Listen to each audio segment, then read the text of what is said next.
Γεια σας. Στο τρίτο βίντεο κλαδέματος του 2025 θα συνεχίσουμε με κλάδεμα διαμόρφωσης. Εδώ είμαστε στο πρώτο κτήμα που θα σας δείξω σήμερα.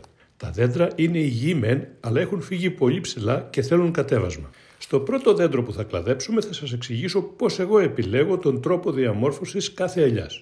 Παρατηρώντας αυτό το δέντρο βλέπω ότι στη βάση έχει πολλά κλαδιά, οπότε πρέπει να διώξουμε μερικά και να αφήσουμε τα πιο γερά. Όταν την κοιτάω από μακριά, φαντάζομαι να αφαιρέσω ό,τι βλέπετε με κόκκινο χρώμα. Εκτός από μερικές τούφες που θα μείνουν για να γύρουν αργότερα προς τα κάτω. Ας παρακολουθήσουμε τώρα την διαδικασία. Πάντα ξεκινάμε από τη βάση του δέντρου. Αν έχει αγριλίδια τα κόβουμε και μετά αφαιρούμε τα περισσότερα κλαδιά στον κορμό. Κάθε δέντρο είναι διαφορετική περίπτωση. Πολλοί θα θέλαμε ένα βασικό κορμό, αλλά δεν γίνεται πάντα.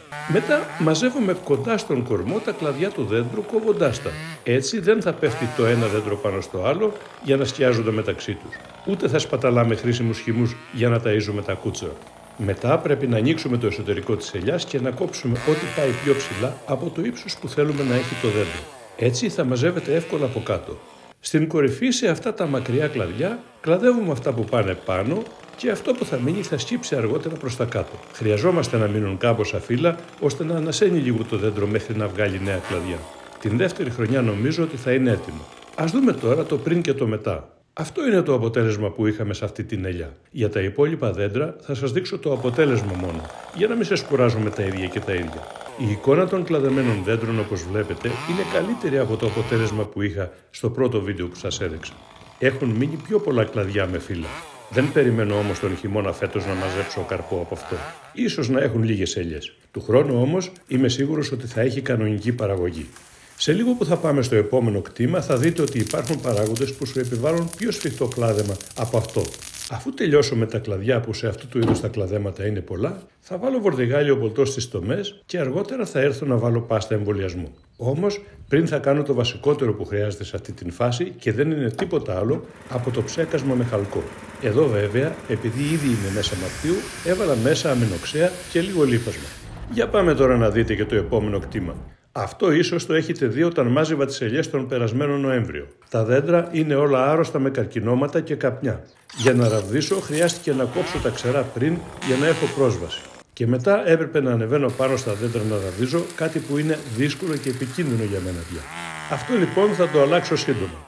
Θα κάνω τώρα ένα σφιχτό κλάδεμα ώστε να διαμορφώσω χαμηλά τα δέντρα και να τα καθαρίσω από άρρωστα και ξερά κλαδιά.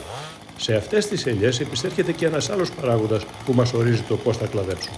Εκτός από αυτά που είπαμε πριν για το πώς κλαδεύω, εδώ μπαίνει και το καθάρισμα των προσβεβλημένων κλαδιών, άρα μας ορίζει το δέντρο ποια κλαδιά θα κόψουμε.